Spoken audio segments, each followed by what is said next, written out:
आप सभी का आज के ई व्याख्यान में हार्दिक स्वागत व अभिनंदन है। आज के हमारे ई व्याख्यान का अध्ययन विषय है संयोजन का सिद्धांत प्रवाह। जो लय तत्व है, जो प्रवाह तत्व है, जो संयोजन का महत्वपूर्ण सिद्धांत है, इस सिद्धांत का अध्ययन आज के हम इस अपने ई व्याख्यान के माध्यम से करने का प्रयास करेंगे। तो प्रवाह चित्र का एक तरह से गेय तत्व है जो चित्रकृति में लय छंद की सृष्टि करता है।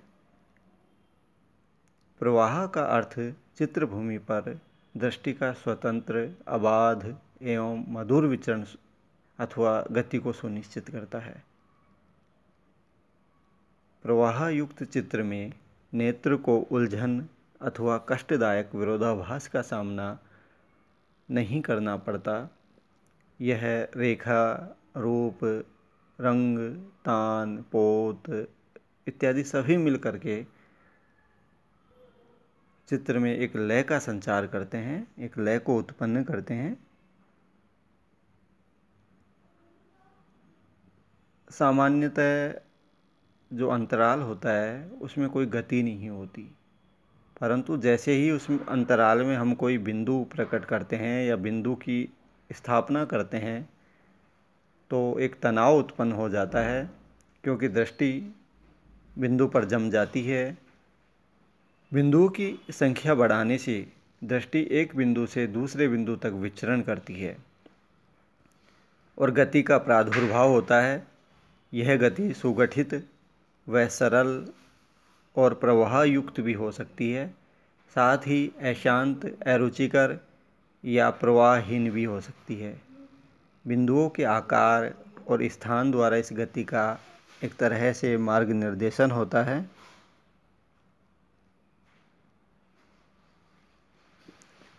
गति के आधार सामान्यतः 3 प्रकार की गति होती हैं। पहला होता है सरल गति। जो सरल रेखा एक बिंदु से दूसरे बिंदु तक होती है वह चित्र की गति को, सरल गति को स्पष्ट करती है। दूसरा है कोणीय गति।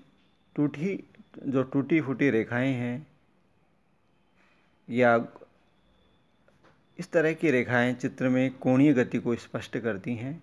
जो आड़ी या तिरछी रेखाएं होती हैं वो रेखाएं कोणीय गति को स्पष्ट करती हैं। और लहरदार रेखाएं तीसरी, सर्पाकार अर्थात वर्धमुतान के अनुसार जो कॉन्ट्रापेस्टा घुमाव है, एस आकार का, इस तरह का जो घुमाव होता है वो एक तरह से चित्र में लहरदार गति को उत्पन्न करती हैं। मानव प्रकृति लहरदार गति में आनंद का अनुभव करती है। माँ की गोद, पालने के झूले में भी इसी गति का आनंद प्राप्त होता है। यही नहीं, प्रकृति भी गति में लहरदार मार्ग का ही अनुसरण करती है। एक तरह से प्रकृति में सरल रेखा का अभाव होता है। आयताकार व वृत्ताकार भी प्रकृति में नहीं मिलते।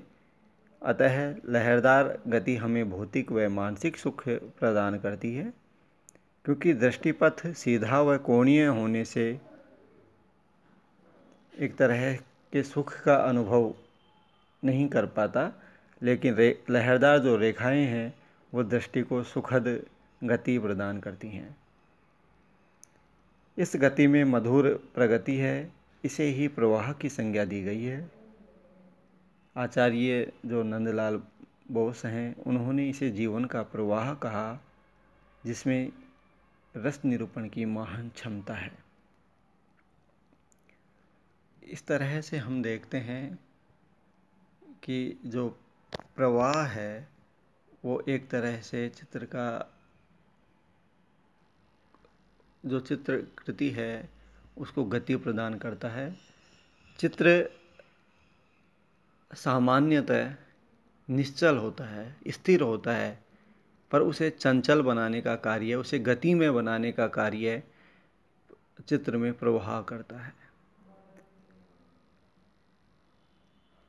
प्रवाह के अभाव में चित्र स्थिर हो जाता है, उसकी गतिमयता समाप्त हो जाती है। अतः प्रवाह चित्र का सर्वाधिक महत्वपूर्ण तत्व है, जो आकृति है उसमें दृष्टि के स्वतंत्र, अबाध एवं मधुर विचरण को सुनिश्चित करता है। यदि चित्रकृति पर दृष्टि स्वतंत्र, अबाध व मधुर रूप से विचरण करने में कठिनाई महसूस करती है, तो वहाँ चित्र में प्रवाह है जो उसका समावेश नहीं है। एक तरह से चित्र के रसास्वादन में वहीं बाधा उत्पन्न हो जाती है। जहाँ प्रवाह समाप्त हो जाता है, वहाँ दृष्टि चित्रकृति पर विचरण करना बंद कर देती है या बिखरे हुए रूप में विचरण करती है, और यह बिखराव ही चित्र के रसास्वादन का भी बिखराव है। एक तरह से चित्र के आनंद का बिखराव है, चित्र की प्रभाविता का बिखराव है और चित्र के सौंदर्य का बिखराव है, जिससे दर्शक चित्र के सौंदर्य का रसास्वादन या चित्र की अभिव्यक्ति का आचमन इतने अच्छे ढंग से नहीं कर पाता। अतः चित्र में प्रवाह होना अति आवश्यक है।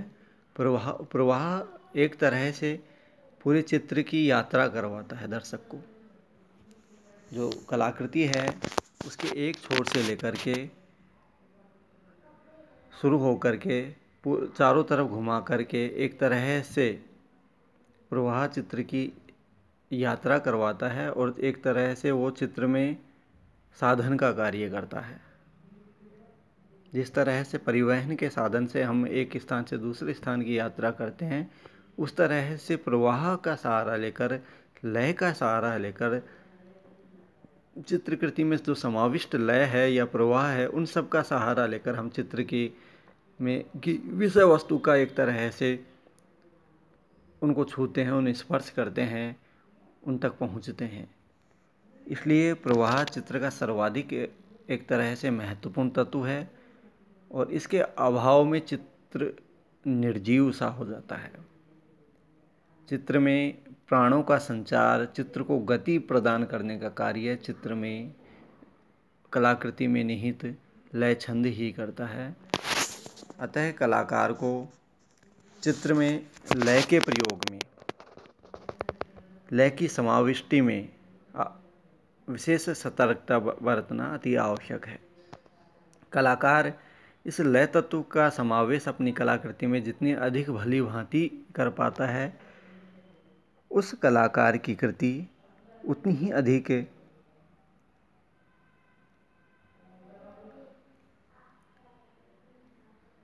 लयात्मक होगी, उतनी ही अधिक दर्शक को रसास्वादन करवाने में सहायक रहेगी।